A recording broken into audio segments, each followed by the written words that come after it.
There are 43 projects costing $74 million. They debated whether or not to lock these doors or hire security so something like that doesn't happen again.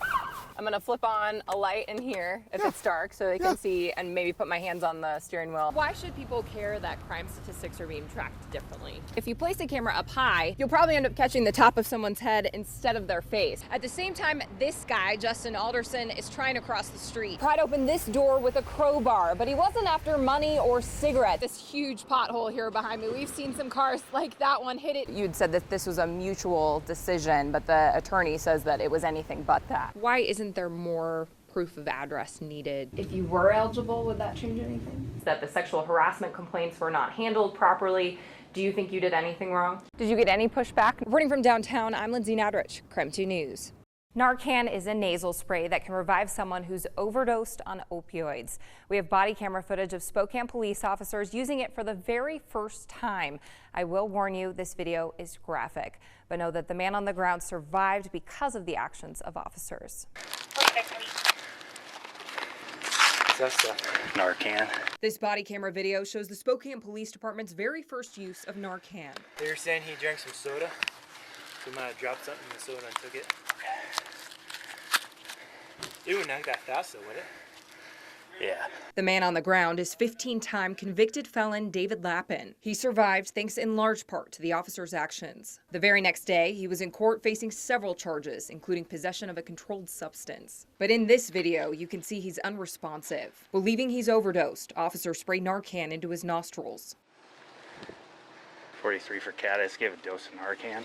Although Lappin doesn't open his eyes, within minutes, officers can see the dose worked. He won't let his hand hit his face. Narcan isn't new to Spokane. The fire department has carried it for decades and used it too many times to count. But it is relatively new to the Spokane Police Department. The SWAT team has carried it for 2 years. Tuesday was the first time they've used it. By the end of July, SPD hopes to have every officer on the force carrying it. This is a critical piece of our equipment that we deploy.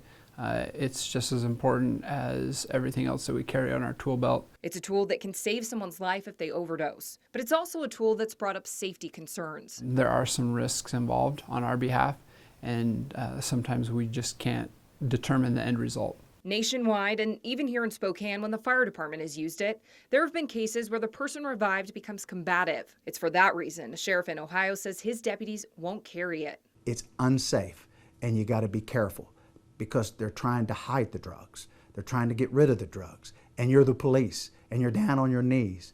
And your job is not to go there and die as a police officer. SPD is aware of the concerns, but tell me any chance to save a life is worth the risk. Anytime we can save a life within the community, whether it be our own or somebody that we come into contact with or a child in a school,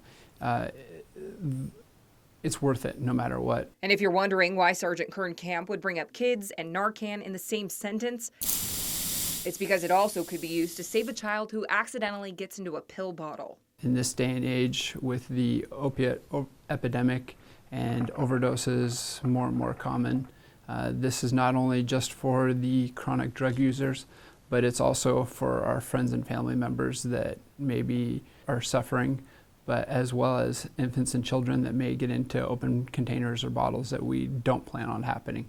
10 years ago, police said they would respond to calls for unconscious people behind the steering wheel because of alcohol abuse. Today, officers say it's more common to see those calls because of a drug overdose. Now we're seeing that same call.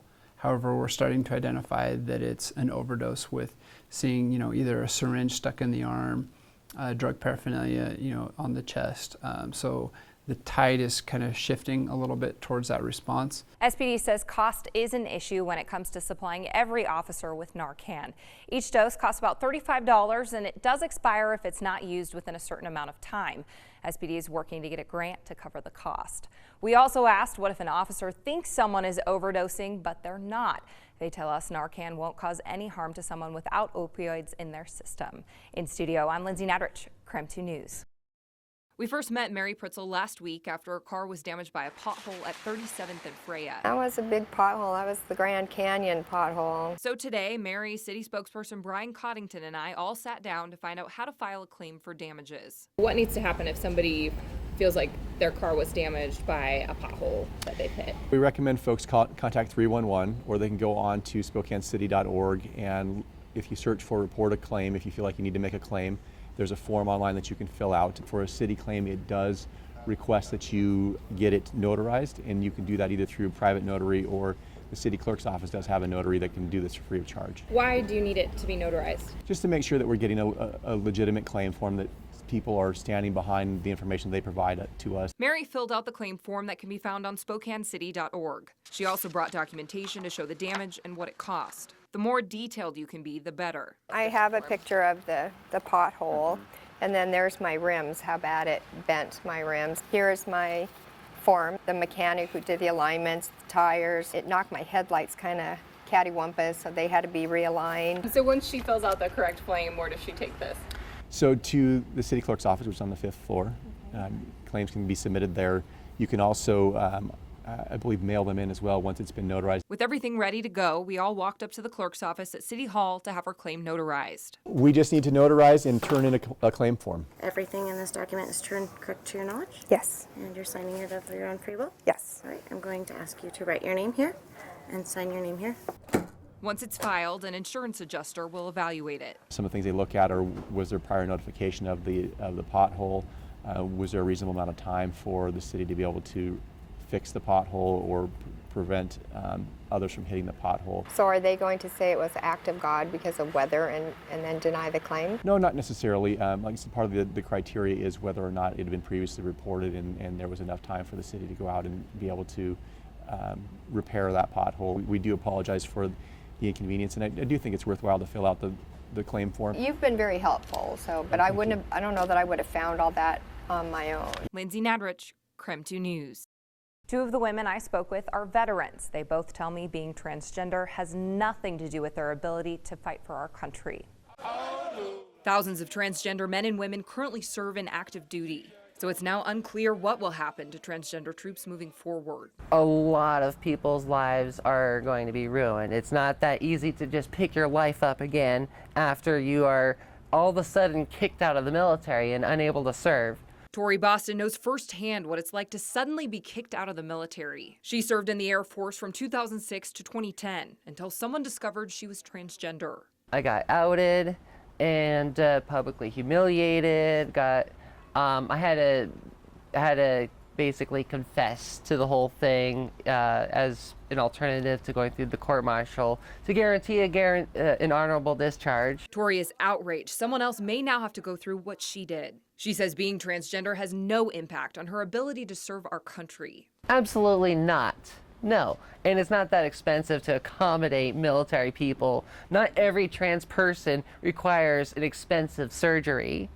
It's completely ridiculous. Tori's friend Jenny Siebert takes issue with President Trump's comment that a transgender person is a burden to the military, saying a transgender person joins for the same reasons as anyone else. This is our country too. You know, there's a whole crowd of people out there who say we're taking the country away from them, that there's this gay agenda, which is, the gay agenda is we want to be treated like everyone else. Veteran Jade Ann Anista agrees. She explains the benefit of being able to serve openly. I always kind of wish that I could have been who I am today 20-something years ago, because I think I would have made a much bigger impact on just the general community itself.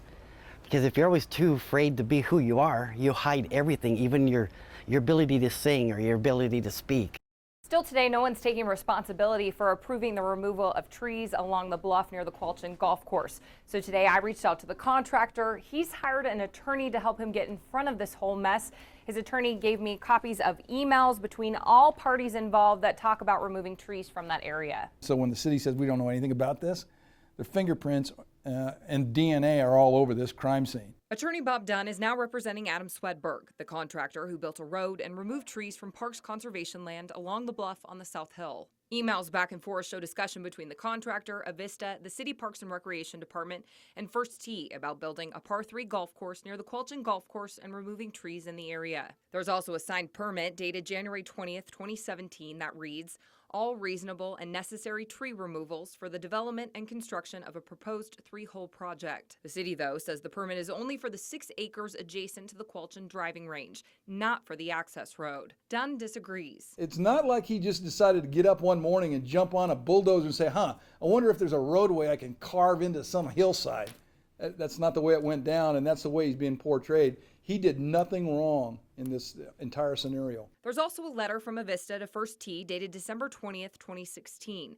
That reads in part, Avista is the beneficiary of certain easements granting it the right to clear the transmission corridor, to access, maintain, and repair the transmission lines located within the corridor. Another email sent by an Avista employee reads, we've authorized First Tee to do some logging near our 9th and Central Sunset line, but asked that they contact us about our standards and safe work practices once they got closer to doing the work. It sounds like they are ready to get going. When I questioned Avista about this, they told me they gave First Tee authorization to do the project near the corridor, but said they do not have the authority to authorize work to start or grant permits for work to start. The city also claims there was no permit for the roadway and says they never authorized work to begin either. Someone from the city, Avista, and the contractor did walk the site, though, and emails talk about a road being built. You can see that they've signed off on the permit. I mean, what did they think they were doing when they signed off on the permit a year ago? What did they think they were doing when they had people going out on the right-of-way with our client and Avista's people identifying where the roadway was actually going to be situated? The city also flagged trees for removal along the roadway.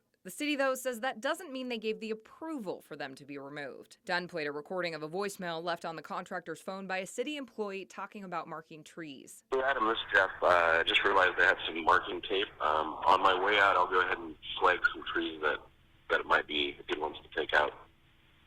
It's orange flagging tape. You'll see it. All right, thanks. Bye. The city released a statement late this afternoon saying they will continue to investigate the misunderstanding and take steps to restore the land. The real offending thing here is I guess the city dropped the ball on not asking, the tree huggers out there who are going to be offended by having a couple of these trees knocked down. Well, that's on them. It's not on the contractor. We'll continue to follow up and let you know what happens. Lindsay Nadrich, KREM 2 News. To set up an electric account, you can either fill out this form or call Avista and do it over the phone. They only verify your identity. They do not verify your address. So we learned it's actually easier to get electricity set up than it is to get a library card. It's a system squatters have figured out and one that makes them harder to kick out. A few weeks ago, we encountered a group of squatters who took over this home in North Spokane. One of them set up an Avista bill in her name even though she had no permission to live in the home. How can that be, you might ask? Well, it's because of how the system is set up. Do you need proof of address or something that shows that you live where you say you live? No, we do not. There is some accountability to those that are opening accounts, and so we take them at their word. Why isn't there more proof of address needed to set up an electric account? Well, this is a regulated utility, and we're required to follow the tariffs and laws in the states in which we operate. Avista says they're not legally required to verify someone's address, but they are legally required to establish an account. So literally anyone can call and start service at any address if they have proof of their identity. This means it actually takes more proof to get a full access card at the library. To get full access, you do need a picture ID and proof of address. And what about a water bill? We learned that's also harder to transfer into your name than it is to set up electricity. Our bills are the responsibility of the property owner. That's where the relationship is. So you as a tenant need to work with your landlord just like you do on a lot of other things that when you're first renting a place. So as a new tenant apartment, I can't just call the city and have the water bill put in my name? No, not at all. So because we really want to make sure that the property owner knows. Avista did point out the majority of their customers are people who legally live in homes, and when someone calls to set up an account, they have no way of verifying it and don't know the situation of the person calling to set up that electricity. However, the people dealing with criminals taking over a home, this process can be extremely frustrating because once they have a bill in their name, it can be extremely hard to get rid of them. Avista said any changes to this process would have to come from the Washington Utilities and Transportation Commission. Reporting from Spokane, I'm Lindsay Nadrich, KREM 2 News. Southbound I-5 still closed this morning near DuPont. I'm standing on an overpass just above I-5. There are 43 projects costing $74 million. They debated whether or not to lock these doors or hire security so something like that doesn't happen again. I'm gonna flip on a light in here if it's dark so they can see, and maybe put my hands on the steering wheel. Why should people care that crime statistics are being tracked differently? If you place a camera up high, you'll probably end up catching the top of someone's head instead of their face. At the same time, this guy, Justin Alderson, is trying to cross the street. Tried to open this door with a crowbar, but he wasn't after money or cigarettes. This huge pothole here behind me, we've seen some cars like that one hit it. You'd said that this was a mutual decision, but the attorney says that it was anything but that. If you were eligible, would that change anything? That the sexual harassment complaints were not handled properly. Do you think you did anything wrong? Did you get any pushback? Reporting from downtown, I'm Lindsay Nadrich, Crime 2 News. The courtroom looks the same as every other hearing, but what happens in front of Judge Clark every Tuesday morning is very different. There's clapping. A basket of candy sits on the front table. Good job. Take some from the basket if you like. Judge Clark knows each person's first name. Angela, you're the first one up this morning. And a team of people who know each person's daily struggle sit in the jury box. It's called mental health court. What kind of impact does this have on the community? It increases public safety. You can feel safer in your home. I hope it also normalizes the reality that many people in our community are fighting addiction and coping with mental illness. Whether you realize it or not, the issue of mental illness touches all of us. It impacts public safety. The root cause of many crimes committed in our community can be directly linked to a person's mental illness. If that is the case, that person can be referred to mental health court. It was the best thing that ever happened to me. I mean, I am lucky that I was able to experience this program. Amy Bachman is now a graduate of the program, but about 4 years ago, her life looked nothing like it does today. She was suicidal and set a fire. Police arrested her for first-degree arson. I was in a very bad place. My mental health was very bad and I wasn't getting the help that I needed. At the lowest point in her life, Amy's case was referred to mental health court. But that's just the start. Each person then goes through a test period to see if the program is doable for them, and ultimately, they have to agree to participate. Once they sign the paperwork, though, a lot is expected of them. There are mental health requirements where they have to meet with a provider as often as they deem necessary. They have to adhere to medication, be clean and sober, and show up at court twice a week in some cases to check in with the judge. Having that judge checking in with you is an amazing monitoring tool that cannot be denied. The mental health court program began 5 years ago. It was designed to start small, so they could do it right.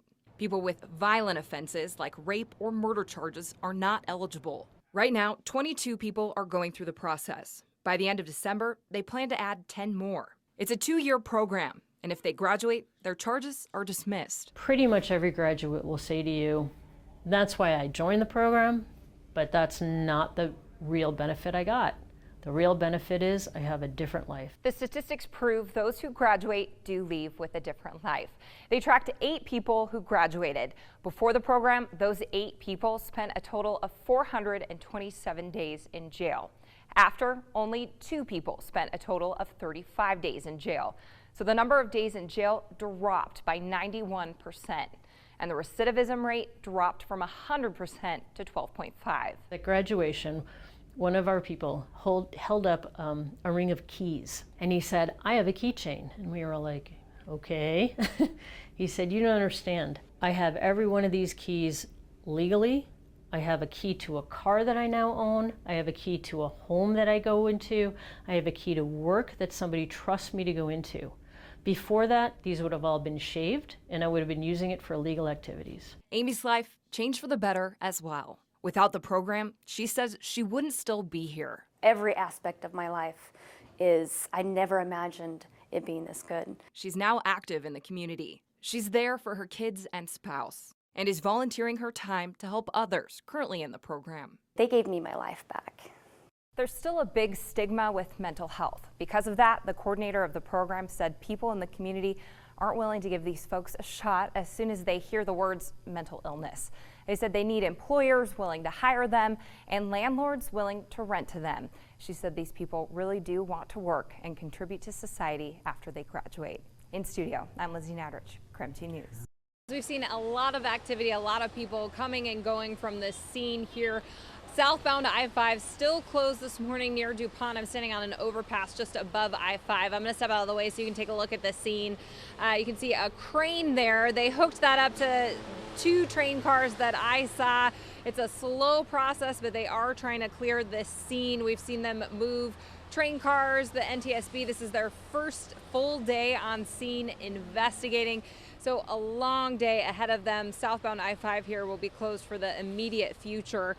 Overnight, they confirmed the train was going 80 miles per hour in a 30-mile-per-hour zone, but they say it's still too early to tell why it was going so fast and say they still have to interview the crew to find out if they knew they were speeding. This morning, the NTSB said they plan to interview the engineer, a conductor, and a junior conductor today to try and piece together exactly what happened. The NTSB said as far as they know, all 3 people are cooperating with the investigation. So they did recover a black box from the rear locomotive. Earlier they had said it was too difficult to get the black box out of the front locomotive. So they're going through that. As for what caused the accident, they said they won't speculate it and said there's a lot of work ahead of them, including interviewing that crew, as I mentioned. They're also looking at whether or not the train had something called positive train control, which is a system the NTSB recommends that can prevent accidents like derailments. I'm told that was something that was available here in this area, but they weren't currently using it. So this morning, the crane has been removing train cars from the scene here. I'm told this crane is designed specifically to do that. They still have a lot of work ahead of them. The NTSB said their investigation could take 7 to 10 days, but that their final report might not be available for a year. Also, the NTSB was asking anyone who witnessed the crash to come forward in case they saw something important that could help the investigation. Reporting live this morning from DuPont, I'm Lindsay Nadrich, KREM 2 News. Narcan is a nasal spray that can revive someone who's overdosed on opioids. We have body camera footage of Spokane police officers using it for the very first time. I will warn you, this video is graphic, but know that the man on the ground survived because of the actions of officers. That's the Narcan. This body camera video shows the Spokane Police Department's very first use of Narcan. They were saying he drank some soda, so we might have dropped something in the soda and took it. It wouldn't act that fast though, would it? Yeah. The man on the ground is 15-time convicted felon David Lappin. He survived thanks in large part to the officer's actions. The very next day, he was in court facing several charges, including possession of a controlled substance. But in this video, you can see he's unresponsive. Believing he's overdosed, officers spray Narcan into his nostrils. 43 for Caddis, give a dose of Narcan. Although Lappin doesn't open his eyes, within minutes, officers can see the dose worked. He won't let his hand hit his face. Narcan isn't new to Spokane. The fire department has carried it for decades and used it too many times to count. But it is relatively new to the Spokane Police Department. The SWAT team has carried it for 2 years. Tuesday was the first time they've used it. By the end of July, SPD hopes to have every officer on the force carrying it. This is a critical piece of our equipment that we deploy.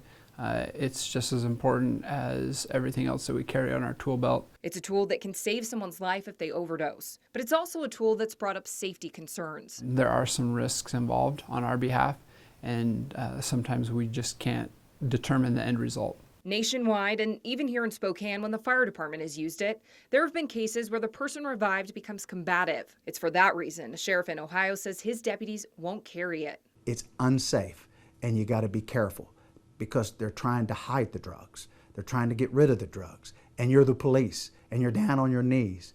And your job is not to go there and die as a police officer.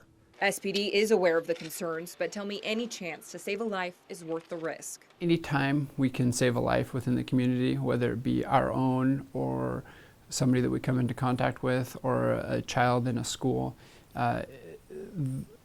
it's worth it no matter what. And if you're wondering why Sergeant Kern Camp would bring up kids and Narcan in the same sentence, It's because it also could be used to save a child who accidentally gets into a pill bottle. In this day and age, with the opiate epidemic and overdoses more and more common, this is not only just for the chronic drug users, but it's also for our friends and family members that maybe are suffering, but as well as infants and children that may get into open containers or bottles that we don't plan on happening. 10 years ago, police said they would respond to calls for unconscious people behind the steering wheel because of alcohol abuse. Today, officers say it's more common to see those calls because of a drug overdose. Now we're seeing that same call.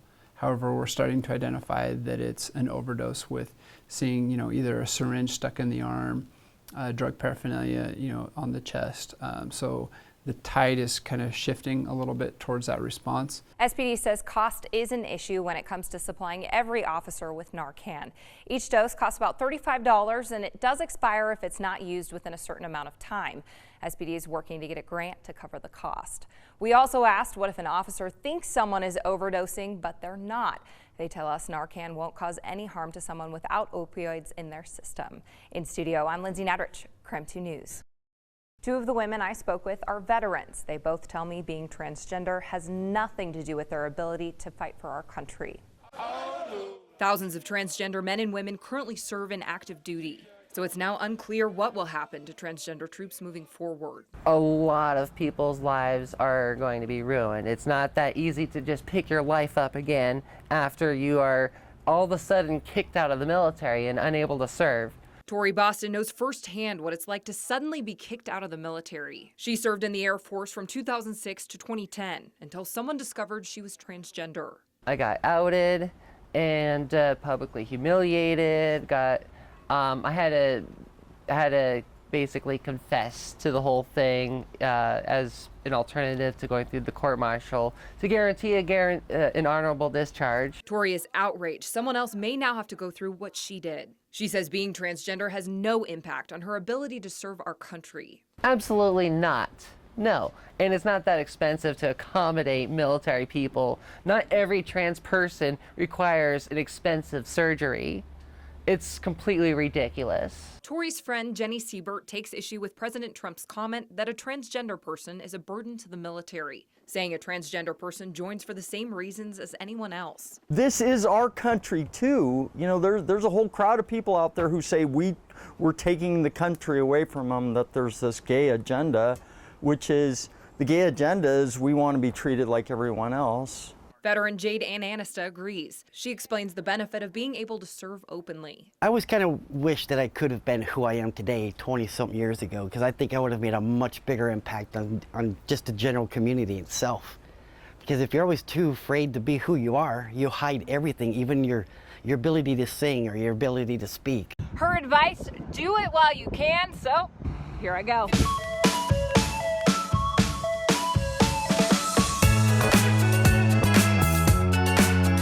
Portland singing Christmas Tree. They've been rehearsing for months to get ready for this show. I don't think it gets any better than this. You have a gorgeous view of the river here at the Kimpton River Place Hotel, and we are talking about tacos and tequila. It's a new pop-up for the summer. I'll have all the details. Check this out. There's a plane in the middle of the woods. Someone actually lives in it, and right now there's a band playing on the wings. I'm here at Adorn in downtown Portland. We are talking trends for the fall, and I already found a jacket, which is one of the trends. We are definitely keeping things weird here in Portland at the Best of Portland block party hosted by the Willamette Week. I found Wally. He was the Prince of the Rose Festival, the Unipiper, and we got mini horses. I'm going to talk about all of them. You're looking at this beautiful display of Christmas lights. It's one of many here at the Oregon Zoo, and we are already getting into the holiday spirit.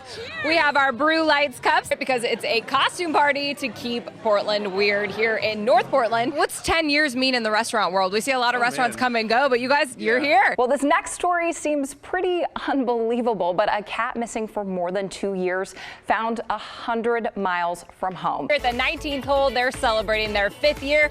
Cassidy, I'm gonna test out my putt-putt skills, but I'll have all the details coming up. Brand new tasting room and winery. This is the winery section, and they're letting me do what's called a punch down of their brand new Pinot Noir. They open tomorrow. I'll have all the details coming up. Woo! So glad I took her advice. This is awesome. Well, Christmas came early in Gladstone. A grandfather surprised his grandkids with a special gift this year. Take a look. Merry Christmas. Every year we make a big deal, and every week coming into Christmas, Advent, every week we give them a gift. But this gift isn't the kind you can fit under a tree. No, this year, Doug Hayes wanted to do something a little different. Say Christmas!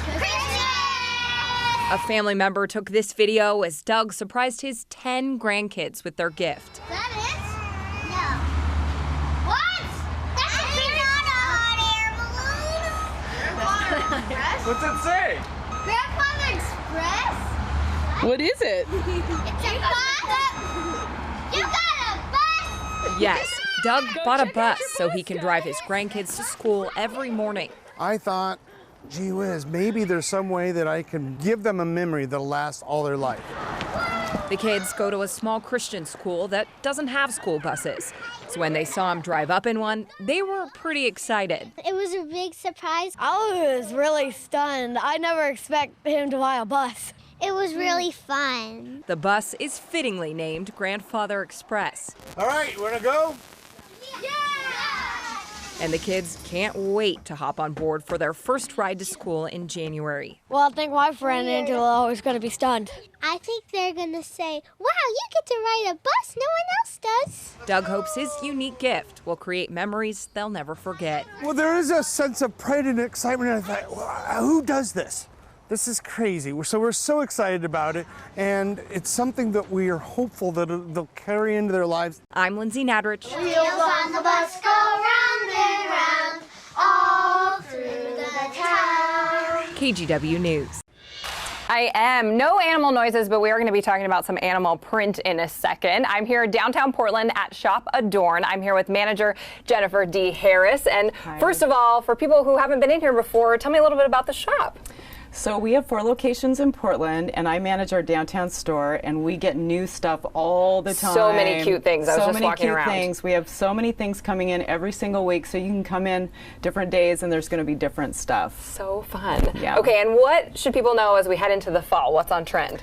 Okay, so jackets. You just can't have too many jackets. I put Lindsay in this amazing... I think this is coming home with me, guys. Yeah, it needs to. It's perfect. So comfy. So Lindsay came in and she just needed the perfect topper, and this has just enough sheen. It's a faux leather jacket by Spanx, and it's just absolutely beautiful. Really comfy, really soft. Yeah, and so not only this jacket, but you have multiple jackets. We have all kinds of vegan option jackets all throughout the store. Another big trend that we have going on for fall are these long top coat blazers that are in different kinds of tweed. And on Jamie, I have paired it with this little animal print top that is hers, and we just threw this jacket on top and completed the outfit. So cute. Yes, we love all kinds of texture, lots of texture and different jacket options for fall. And so, yeah, lots of layering, because I feel like this really just completed my outfit. Totally I didn't even know I needed it. She totally needed it. Okay, we have more jackets back this way, too. We're going to walk back into the store here a little bit.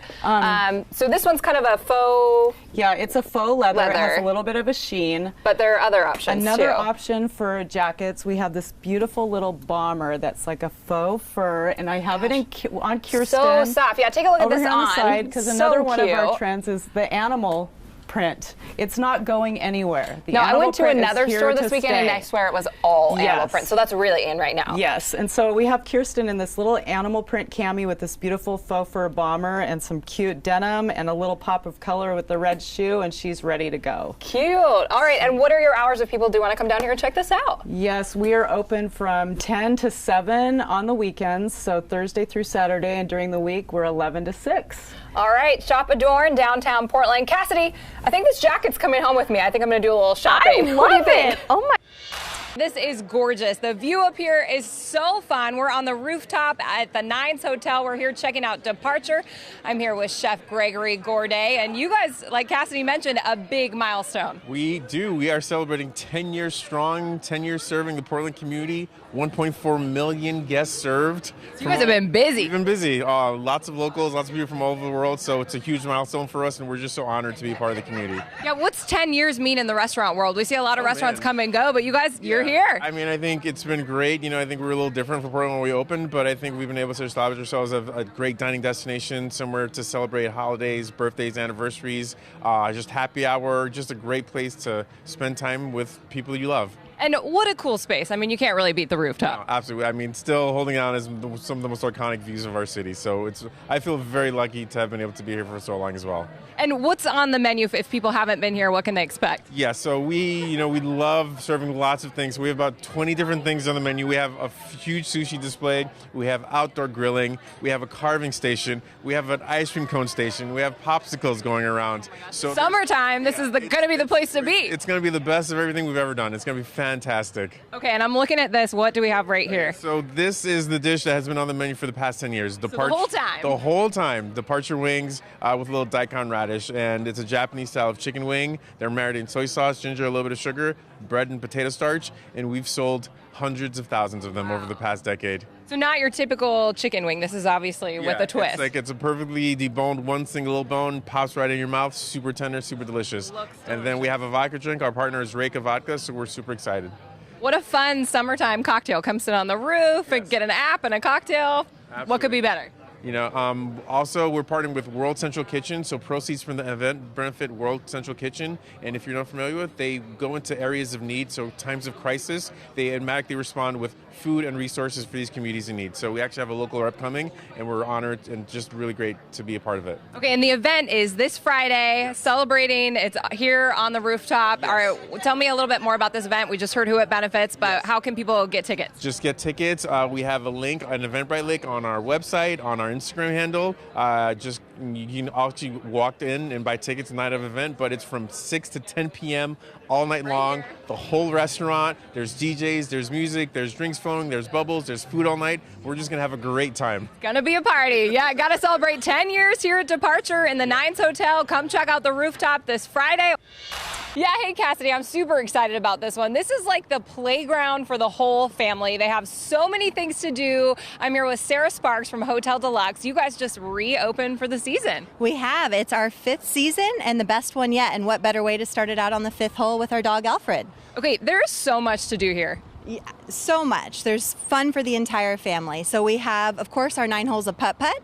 We have our giant Jenga and giant Connect 4, Pop-A-Shot, and even some cornhole. So fun. And if people do want to come check you out, what hours are you open? We're open Thursdays 3 to 10, and then Friday, Saturday 12 to 10, and Sunday 12 to 8. We're open for private events 7 days a week, and fun for the entire family. All right, speaking of putt-putt, we have to play. We're going to see if either one of us can hit a hole in one. Okay, I am going to let you go first. Let's going to check out your skills here. And fittingly, we're here on the 5th hole for their 5th anniversary. Oh my gosh, you did it! Okay, I don't know if I can quite match that. I'm gonna try. I'm not as good as, Dan earlier, who said he was the best putt-putt player of all time. All right, Cassie, I'm gonna give this a shot. All right, not quite as good, but still fun. I think that just means I need to come back and practice. All right, in addition to putt-putt and all the games, they have a food truck here on site. We're gonna walk over here and talk to Chef Juan Zaragoza. How are you? Good, how is it going? Look at this delicious spread over here. Just a little bit of food for you to eat. Yeah, just a little bit. What are we looking at? Oh man, anything from waffle fries to a Beyond Burger, orange chicken, corn on the cob, Mexican street corn, I love it, mahi tacos, a burger, my favorite, macaroni salad, and some onion rings, and then you got some more poppers over there, and you can't miss the Frito pie. Oh my gosh, this is like definitely food that you want to be having outside, hanging out, playing a game. Absolutely, some beer, and just enjoy the games, that's perfect. What was it like to come up with these recipes for people out here? It was actually harder than I thought. It's like, what do I like to eat? But then what do they like to eat? So, but I think it works well with everything, a little bit of everything. It's a little bit from, your proteins to your starches to plain corn with butter. So it's So much fun. Awesome. Okay, and real quick before we go, we also have a full lineup of drinks over here we want to mention real quick. We do. So we have 60 craft Pacific Northwest cans. So we have the best of the best that the Pacific Northwest has to offer, featuring brands like San Juan Seltzer, which is the first seltzer that came out of the Pacific Northwest, a family-owned brand. We have our amazing Sloshy Pops, a local brand as well, alcoholic Sloshy Pops with raspberry lavender, peaches and cream. Super fun for the summer, a little bit of everything out here. All right, guys, 19th hole, now open for the summer. Looks like a lot of fun. Cassidy, come check it out.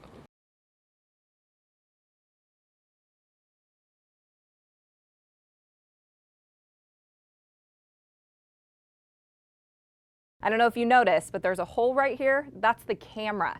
And if you pull the water bottle apart, this isn't even really a water bottle. Started using bait packages this year because the number of package thefts have doubled.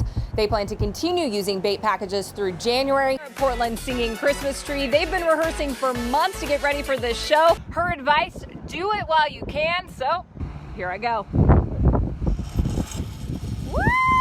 Well, police say this started as a robbery at the Wells Fargo here behind me, so it does appear to be random. I just learned in the last few minutes that one of the deputies who was shot is here at OHSU. I'm standing outside the emergency room. Someone like Brian Langford, for example, he's now on his 68th conviction. People see that and say, how is that allowed to happen? Heard of things like this happening here before, but the loss of 2 little children is extremely tough. This is the street where she was arrested. It's a residential street.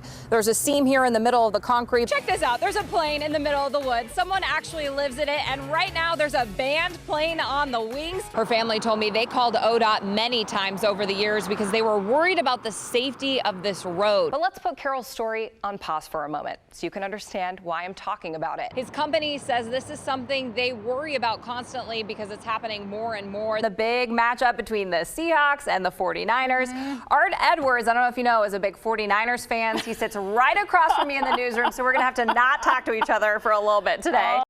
2 Oregonians in 2 different cities, both victims of racist hate. He rolled his window down and he started calling us names. I was afraid that we might get killed. Their experiences were similar, but they couldn't have been handled more differently. But we can't arrest people if we don't have a crime that we can prove. Tonight, KGW's Lindsay Nadrich reports why victims and advocates say Oregon needs to do a better job of addressing hate crimes. And a warning, some parts of his story may not be suitable for everyone. He just yelled and screamed and said all kinds of names that I don't want to say it, you know. He said, if I cut your head off right here, right now, nobody's going to even do anything about it because I'm white and you're not. 2 different people in 2 different cities. Both told me stories of how they were victims of hate. But their stories aren't isolated incidents. They say it happens. All the time. Suad Elmi lives in Portland. She's a mom and works at a local nonprofit that helps refugees. A little more than a year ago, she says she was stopped in traffic with her son at 82nd and Powell when a man came up to her car and started banging on her window. Oh my, I was so shocked. Like, I was afraid that we might get killed, you know. And my son was traumatized. He was scared. He was crying. Suad says the man used racist insults. He targeted me because I was, you know, a Muslim person wearing a scarf. I don't know why else, you know. Sergio Reyes Martinez lives and works in Eugene. He says he and his coworkers were threatened and assaulted by a man in a parking lot where they were working. He rolled his window down and he started calling us names, you know, like racial names.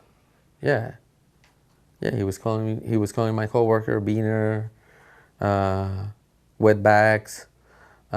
He called my coworker greasy ass Mexican. He was telling me that he got rights because he said you going to jail. He said you go to Mexico tonight. That's what he said. He said my president is gonna send you back. In both incidents, Sergio and Suad called police, but they have very different feelings about how their cases were handled. And that difference might just be because one case happened in Eugene and one happened in Portland. Two of Oregon's largest cities handle hate crimes in different ways, and that affects how police approach the case and what support victims get. There were key differences in the two cases. In Sergio's case, for example, the suspect both made verbal threats and physically assaulted one of his co-workers. But here's another difference. In Eugene, the police department isn't the only agency assigned to help victims of hate crimes and track how often they happen. The city also has what's called the Office of Human Rights and Neighborhood Involvement.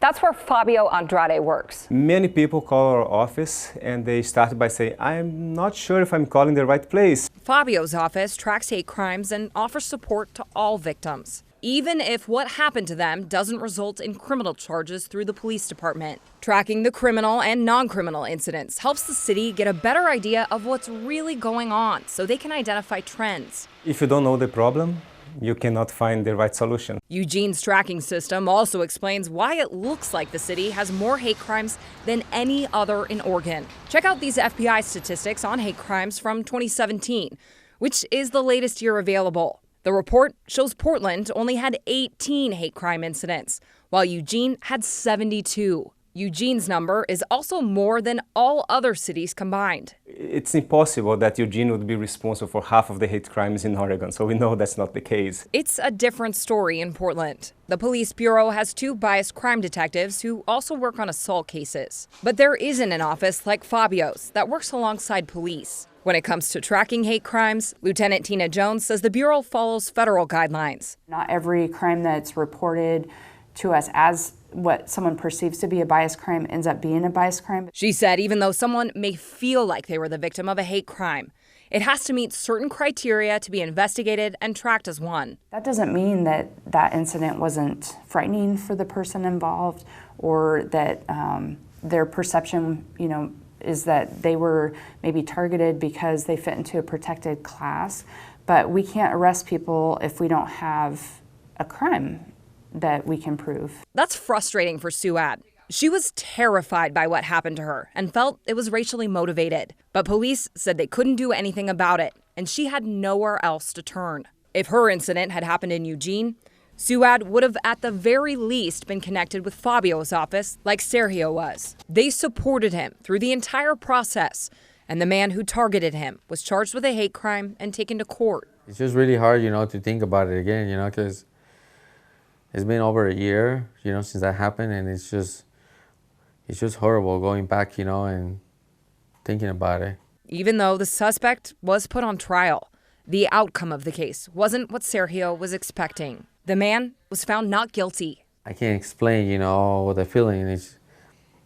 It makes you mad, it makes you angry, and it makes you sad, and brings you back memories again, Yeah. And the saddest thing is that nothing happened. We went to court and they found him not guilty, Yeah. That sadness and anger is why victims and advocates say Oregon needs to do a better job of addressing hate crimes, because right now it's not consistent. That's about to change, though. On July 15th, the governor signed a new hate crimes bill into law.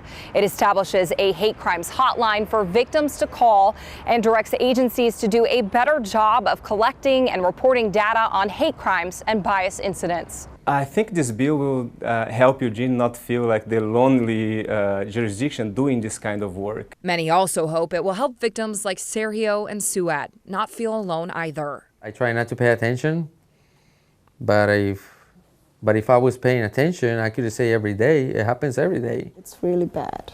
I don't know if people understand that, but it's really hard. 11-year-old Luis Medina's parents are feeling pain that's difficult to put into words. His parents, Bartolo Medina and Emilia Estrada, both speak Spanish, so Luis's cousin is translating for them. Says as a mother, she says she doesn't know how to explain, but she feels that it's a piece of her that's missing.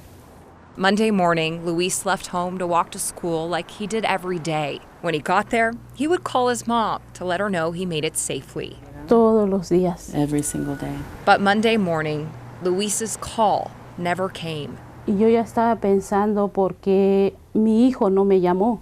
And I was already wondering, why didn't my son call me? Instead, 2 police officers showed up at her door. For her, it was very difficult. The moment that they told her, she couldn't believe it.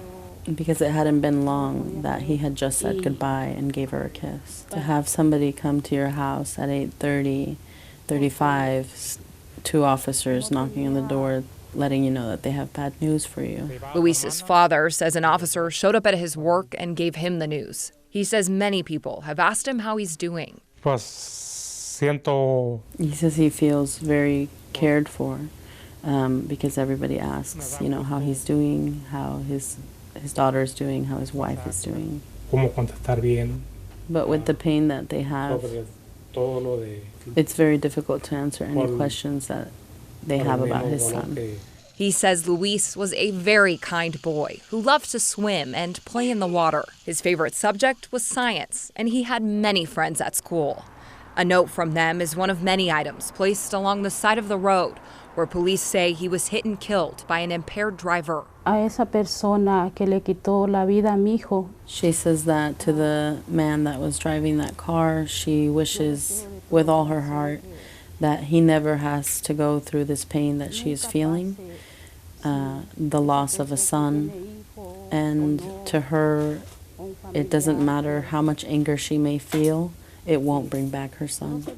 The only light of hope right now is the outpouring of support they've received. The GoFundMe created for the family has already surpassed its goal of $30,000. They told me they can't even begin to thank everyone. She's grateful to all the people with all her heart for helping her. She's extremely grateful to everyone. Well, they're holding a public memorial service for Luis on Tuesday at 11 a.m. at St. Anne Catholic Church. Everyone is invited. We have all the details on our website. Merry Christmas. Every year we make a big deal, and every week coming into Christmas, Advent, every week we give them a gift. But this gift isn't the kind you can fit under a tree. No, this year, Doug Hayes wanted to do something a little different. Say Christmas! A family member took this video as Doug surprised his 10 grandkids with their gift. That is? No. What? That's not a hot air balloon. What's it say? Grandfather Express? What is it? It's a bus. You got a bus? Yes, Doug bought a bus so he can drive his grandkids to school every morning. I thought, gee whiz, maybe there's some way that I can give them a memory that'll last all their life. The kids go to a small Christian school that doesn't have school buses. So when they saw him drive up in one, they were pretty excited. It was a big surprise. I was really stunned. I never expect him to buy a bus. It was really fun. The bus is fittingly named Grandfather Express. All right, you wanna go? And the kids can't wait to hop on board for their first ride to school in January. Well, I think my friend Angela is going to be stunned. I think they're going to say, wow, you get to ride a bus. No one else does. Doug hopes his unique gift will create memories they'll never forget. Well, there is a sense of pride and excitement. I thought, well, who does this? This is crazy. So we're so excited about it, and it's something that we are hopeful that they'll carry into their lives. I'm Lindsay Nadrich. Wheels on the bus go round and round, all through the town. KGW News.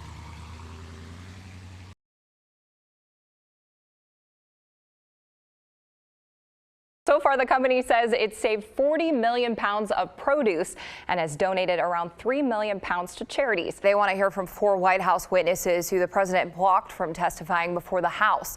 They include former National Security Advisor John Bolton and Acting Chief of Staff Mick Mulvaney. Yeah, as Orlando mentioned, we will have a Sports Sunday after Sunday Night Football. As he mentioned, the big matchup between the Seahawks and the 49ers. Art Edwards, I don't know if you know, is a big 49ers fan. He sits right across from me in the newsroom, so we're gonna have to not talk to each other for a little bit today. Oh no! Because people, you know, this is the big one. Yeah, so we have a poll. We want to know, who are you rooting for? It looks like more than 600 people have voted this morning. We're also getting a ton of comments on our Facebook page.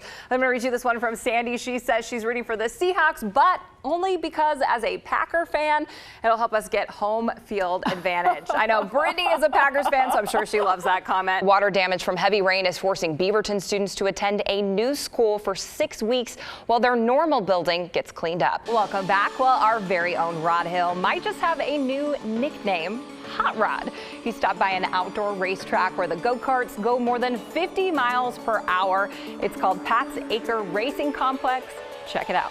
This morning, we're seeing a little fog out there. It's a little cold. What can we expect? Well, this next story seems pretty unbelievable, but a cat missing for more than 2 years found 100 miles from home. This is a really cool story. Thursday, dozens of drivers cruised through the Burgerville in St. Helens, and they had a pretty unique experience.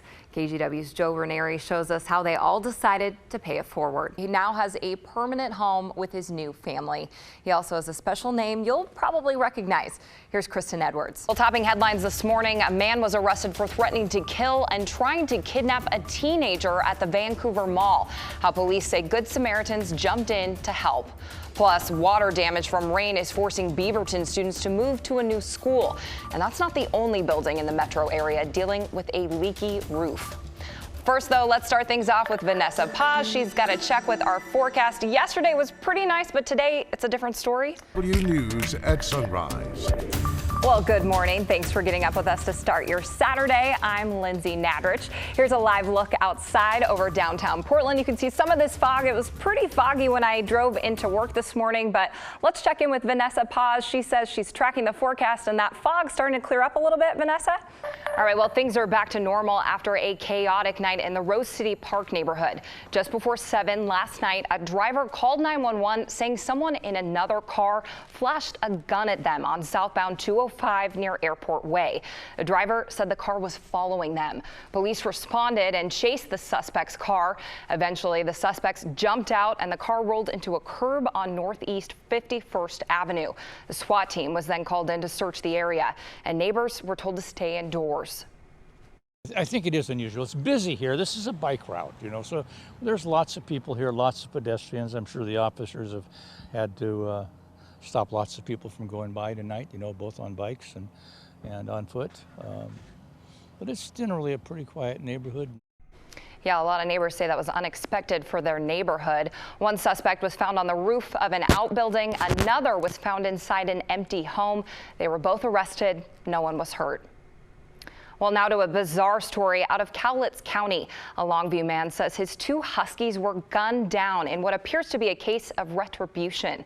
The Humane Society is now investigating. Here's KGW's Mike Penner. Millions of students worldwide walked out of class for Friday's global climate strike. We saw huge crowds here in Portland. Thousands of students rallied downtown, then marched across the Hawthorne Bridge to gather at OMSI. Their message: the world isn't doing enough to fight climate change. Many of those who took to the streets were young kids. Climate change is the truth, the whole truth, and nothing but the truth. There is a united front of people, as you can see in Portland, as you can see across the world today, which know and believe that climate change is real and that it's directly affecting our right to a future. Portland police say this march was peaceful, but they did arrest 3 people and confiscate some weapons. Now to our homeless crisis. This weekend, crews are cleaning up abandoned boats along the Willamette and Columbia rivers in North Portland. We saw them pulling out some beach boats yesterday near the boat ramp off Marine Drive.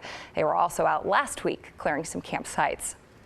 Well, the city of Portland made a big change when it remodeled its marquee building downtown, specifically the bathrooms. They banned urinals. KGW's Pat Doris explains. All right, that was Pat Doris reporting. Thanks, Pat. Well, the Oregon International Air Show is underway in McMinnville. Our own Rod Hill was there yesterday morning. He got a look inside the hangar containing some of the planes. He also talked to one of the pilots about how they prepare. It's choreographed. And it's not autopilot. No.